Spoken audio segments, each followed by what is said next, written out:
crime documentary presents a chilling journey into the darkest corners of the human mind, where evil hides behind masks of laughter and ordinary smiles. Tonight, we uncover the horrifying tale of a man who turned joy into terror, transforming children's parties into a facade of death. This is not just another crime story, it is the story of a predator who walked among us unnoticed. A man who lured victims under the disguise of innocence. With every detail revealed, you'll question how such horror could have been ignored for so long. Welcome to the nightmare of John Wayne Gacy, the killer clown who terrorized America. Asterisk. He was the man everyone thought they knew, the smiling neighbor who always seemed busy with work or community service. The man who built his reputation on kindness and generosity in a quiet Chicago suburb. John Wayne Gacy was considered reliable, someone you could call if you needed help, and he would show up without hesitation. He owned a small contracting business, employed local boys, gave them a chance to earn money, and to families he appeared as a symbol of trust and stability to the children. He was even more fascinating because he could transform into Pogo the Clown, with bright face paint, red nose, and a silly costume.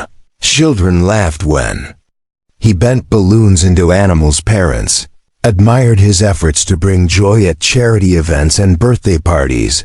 Gacy's clown persona became a familiar sight. He played games, sang songs, and smiled endlessly. It was a disguise so convincing that no one suspected the man behind the paint was capable of unimaginable horrors. This mask of normalcy was carefully crafted by Gacy himself. He knew how to make people like him. He had the charm, the humor, and the ability to make others feel comfortable. He shook hands with politicians, posed for photographs, and hosted parties at his home. His life seemed so ordinary, and at times even admirable, that when he walked into a room, people gravitated towards him, but hidden beneath that cheerful exterior was a hunger for control, a secret darkness that demanded satisfaction behind the jokes and balloons. He carried urges he could no longer resist, urges that turned his world into a nightmare for those who crossed his path. The duality of his life was chilling. By day, he was a businessman. By night, he became something no one could ever imagine. His neighbors saw the clown, but he himself knew he was a predator. Gacy lived with an unrelenting desire to dominate and humiliate. He preyed on the vulnerability of young men who trusted him. He lured them with promises of work, quick cash, or the charm of his friendly personality. And in those moments, when he was alone with his victims, his mask slipped away, revealing the true monster he was. The frightening part was how ordinary he seemed. People invited him into their homes. They laughed at his jokes. They applauded his acts at fundraisers. No one questioned his character, because why would they? He was a clown. He was supposed to represent joy and innocence, not fear. He blended so seamlessly into his community that the idea of him being dangerous never even crossed anyone's mind. The clown costume itself became a symbol of his manipulation. Children's entertainers are supposed to be harmless figures, bringing color and happiness to the dullness of everyday life, and Gacy understood that deeply. He wore the costume not only to win trust, but also because it gave him power. In that makeup, he was untouchable, admired, even revered. As Pogo, he became larger than life. The painted smile widened as his inner self grew darker. The red and white patterns across his face masked the emptiness of his soul. People looked into the eyes of a clown and saw laughter. What they did not realize was that behind those eyes was a man rehearsing his next crime. He thrived on this dual existence, and it gave him a strange thrill. The idea that no one could see who he truly was fed his confidence. The more he got away with his secret life, the bolder he became. Gacy entertained children during the day, then returned home where he plotted his next victim. He spoke kindly to neighbors, waved at friends, and carried himself as a man of respectability. But when the door closed behind him, another side emerged, the cold, calculating predator, hidden beneath layers of deception. Most terrifying element was how easily people accepted him. He lived in plain sight, and no one thought twice about him, because people like Gacy are not supposed to exist. How could someone so cheerful, so outwardly normal, harbor such evil? But that was exactly what made him so dangerous. He had mastered the art of wearing a mask, not just the painted one of Pogo the clown, but the invisible one he wore every day in public, and that mask convinced an entire community to look the other way. It was in this world of smiles and balloons that Gacy's shadow began to stretch further. He used his reputation as a shield. He used his friendliness as a weapon. He knew that if he smiled wide enough, no one would ever doubt him. He had created a fortress of lies where trust became his greatest tool. People would hand their children to him at parties, never realizing the depths of his true intentions. The most horrifying thought was that the clown everyone adored was already calculating his next move, already searching for his next victim, already feeding the hunger that could never be satisfied. The contradiction of his life became his power. He could walk into a room dressed as a clown, make everyone laugh and leave them with memories of joy, and at the same time, he was already living with the knowledge of what he had done, what he was planning to do next. He was the neighbor who waved as you walked by, the man who fixed his lawn, the person you thought you knew, until the truth began to crack through the mask. The world saw a clown, but in reality, it was staring into the face of a monster.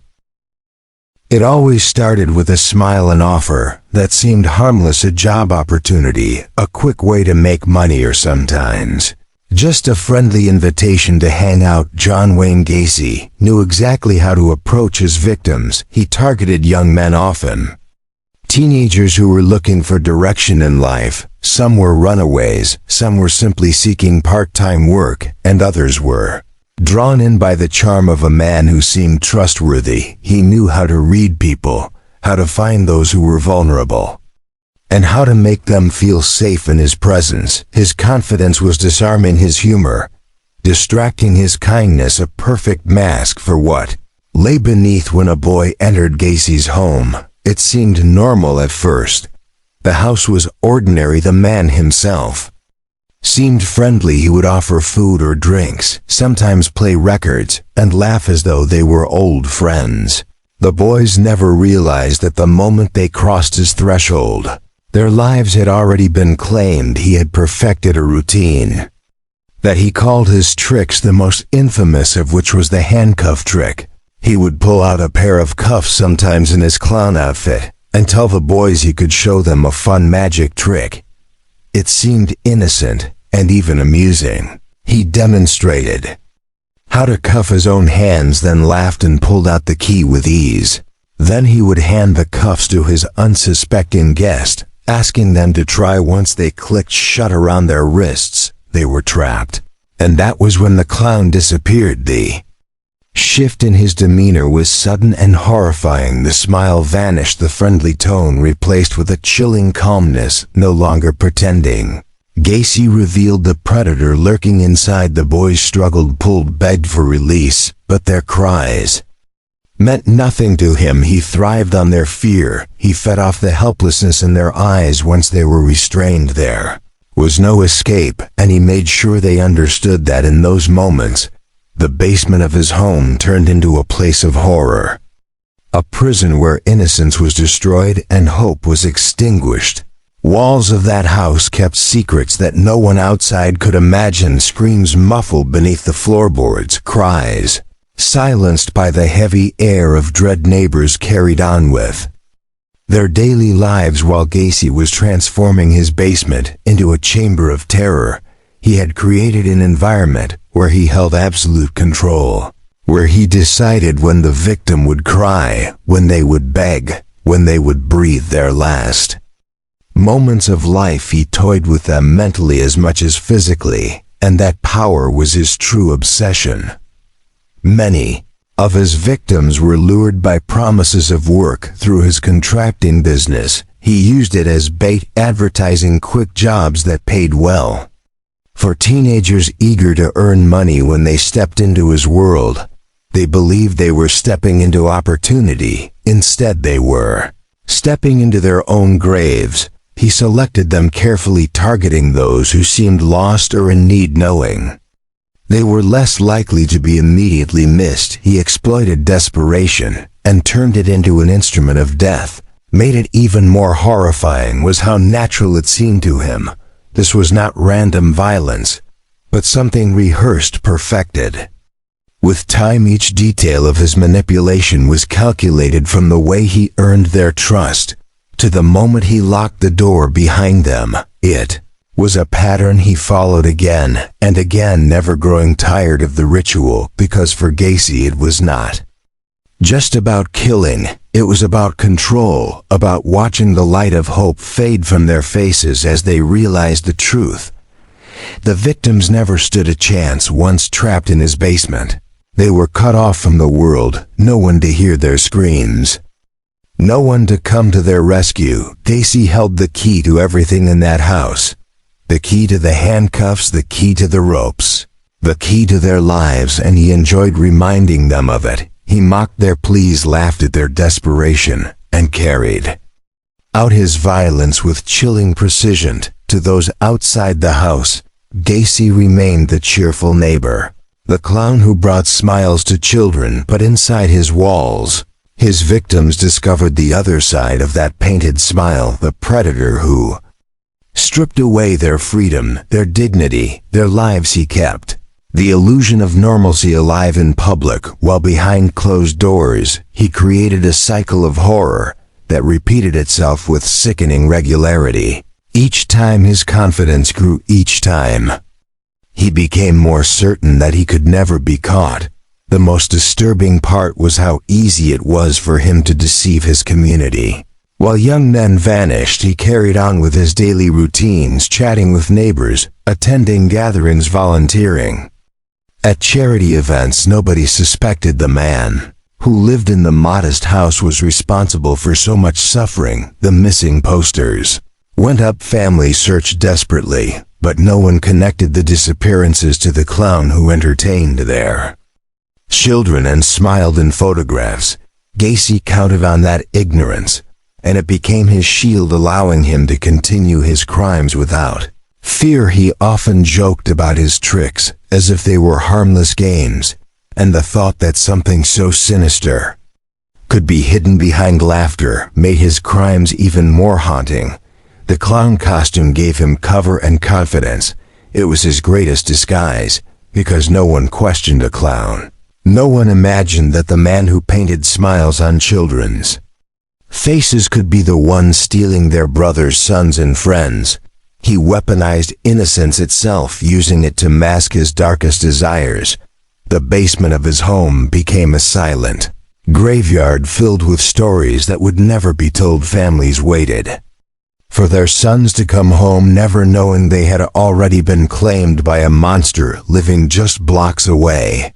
Gacy continued his cycle unchallenged, feeding his obsession for years while his victims remained nameless shadows in the darkness of his house. Every time he locked a new pair of cuffs, every time he silenced another voice, his power grew stronger and his mask more convincing to the world outside. The missing boys began to form patterns, though at first no one wanted to believe it. Parents searched desperately, plastering photographs on telephone poles, begging police to look deeper. But the cases seemed to vanish into dead ends. Young men were dismissed as runaways, as if they had simply chosen to disappear from their families and start fresh lives elsewhere. The heartbreak for the parents grew heavier as days turned to months with no answers and no closure. Meanwhile, Gacy walked freely through his neighborhood, smiling at neighbors as if he had nothing to hide. He lived his life in plain Sight confident that suspicion would never touch him, because who would ever suspect the man who dressed as a clown to entertain children he attended community events, shaking hands with politicians, appearing in photographs, smiling that same broad smile that made people trust him while families grieved.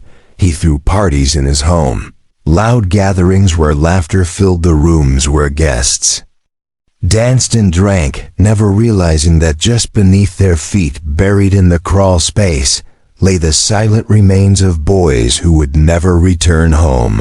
The stench of decay sometimes drifted upward, foul and undeniable, but Gacy brushed it off with casual excuses. He blamed the sewer system, the pipes, the moisture in the ground, and people accepted his answers without question, because it was easier to believe the man in front of them than to imagine the horror beneath. He balanced his two lives with terrifying ease. One moment, he was Pogo the clown, making children laugh, twisting balloons into animals, painting bright smiles on innocent faces. The next moment, he was the predator, luring young men to their deaths. The mask of joy and innocence gave him cover, but inside he knew he was living a lie, and that duality seemed to feed him. The thrill of walking between light and darkness became part of his power. The more victims he claimed, the more confident he became, convinced that he was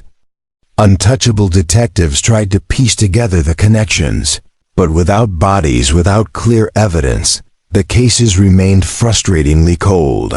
Gacy counted on this. He understood how society viewed young men, especially those from troubled homes or difficult lives. He knew they would be dismissed as runaways, and he exploited that indifference. He targeted those who would not be missed immediately, those whose lives seemed already on the margins, and in doing so, he extended the life of his secret far longer than anyone could imagine. Inside his home, the air grew thick with death. Neighbors occasionally noticed the smell, but no one pressed too hard, perhaps out of politeness, perhaps because they simply could not believe the man they saw daily was capable of such things. When the stench grew unbearable, Gacy worked quickly, digging deeper into the crawl space, burying bodies in shallow graves, covering them with lime and dirt. His basement became a labyrinth of hidden graves, silent mass of lives stolen too soon.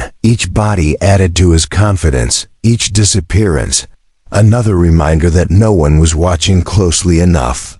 Contradiction of his existence was almost theatrical. He waved at children on the street, offered neighbors help with repairs, lent tools, smiled and laughed, while simultaneously carrying the weight of dozens of lives hidden under his house. He even spoke casually about death at times, making morbid jokes that went unnoticed, brushed off as his sense of humor. The truth was, he could not resist taunting the world, daring them to look closer, daring them to see through the mask. Yet he remained safe behind the walls of his deception. For the families, every day without answers was torment. They searched through neighborhoods, called hospitals, begged detectives to find their sons. They remembered the last time they saw them, the last words spoken, the ordinary goodbyes, never realizing those moments would be their last. The police continued their work, but without a body, without a crime scene. Their efforts were limited. Frustration mounted, and the community grew uneasy. Whispers of too many missing boys spread quietly, but no one dared to suspect Gacy. Not the clown, not the cheerful neighbor, not the man who hosted parties for politicians. Still, the truth has a way of forcing itself into the light, no matter how deeply it is buried. Every missing boy, every unanswered question, every foul smell rising from the crawl space began to draw threads together that even Gacy could not forever unravel. And though he laughed, smiled, and lived his double life with the confidence of a man who thought he could never be caught, the walls around him were slowly closing in. His downfall did not come in one swift strike, but rather in a slow unraveling of the lies he had woven for years. It began with a boy who never came home.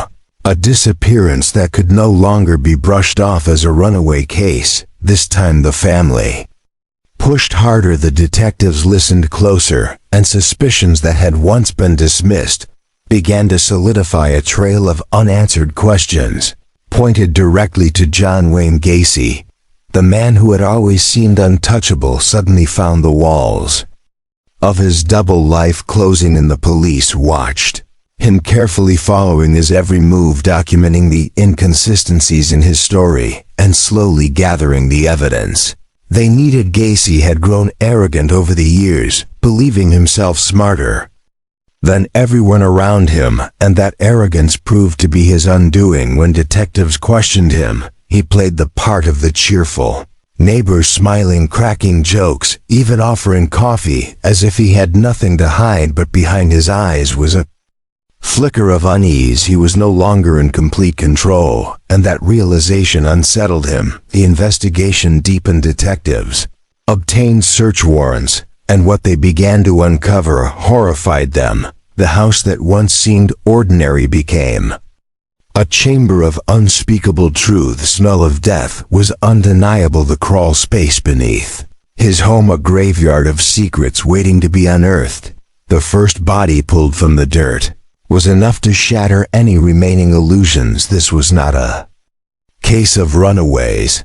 This was not a misunderstanding. This was murder, and not just one murder, but many. As investigators dug deeper, the reality of what Gacy had done sent shockwaves through America. Body after body emerged from the crawl space, each discovery a reminder of the lives he had stolen, each one a piece of evidence that revealed the magnitude of his crimes. 29 bodies in all were recovered from beneath his home, while others were found in rivers where he had discarded them. When the crawl space grew too crowded, the revelation gripped the nation. The friendly clown who had once entertained children had been unmasked as one of the most prolific serial killers in American history. The community was stunned. People who had laughed at his jokes, shaken his hand, even posed for pictures with him, struggled to comprehend how such evil had lived among them undetected for so long. Families of the victims faced the unbearable truth. Their sons, brothers, and friends had not run away. They had been taken by a predator who wore a painted smile. The trial that followed was one of the most infamous in history. Gacy sat in the courtroom, no longer in his clown costume, but in the stark reality of a man exposed. He tried to shift blame, claimed insanity, painted himself as a victim of his own urges, but the evidence was overwhelming. The jury listened to the gruesome details, the testimonies of investigators, and the voices of grieving families who would never again hold their loved ones. It took them only hours to reach a verdict: guilty on every count. John Wayne Gacy was sentenced to death. His mask of laughter stripped away. His reign of terror ended. The man who had lived two lives, one of joy and one of horror, would face the final justice he could not escape. He spent years on death row painting clowns on canvas, trying to immortalize the image that had once deceived so many, but no paintbrush could erase the truth of what he had done. No colors could cover the darkness of his soul. On May 10, 1994, John Wayne Gacy was executed by lethal injection. His final words were as callous as his crimes, but his death marked the end of one of the darkest chapters in American criminal history. Yet the story of Gacy did not end with his execution. The scars he left behind remained etched into the hearts of families who never saw their sons again, into the memory of a community that once trusted him, and into the legacy of a nation forever haunted by the killer clown. Evil does not always come with warning signs. Sometimes it wears a smile, sometimes it entertains children, sometimes it shakes your hand and tells you everything will be fine. John Wayne Gacy was proof that the monsters we fear in the dark are nothing compared to the monsters who walk beside us in daylight. He showed The world that evil can hide in plain sight, that a painted smile can mask a predator, and that trust once broken can never fully be restored, his story serves as a chilling reminder to never take innocence at face value, and to remember that behind even the brightest smiles, the darkest secrets can live.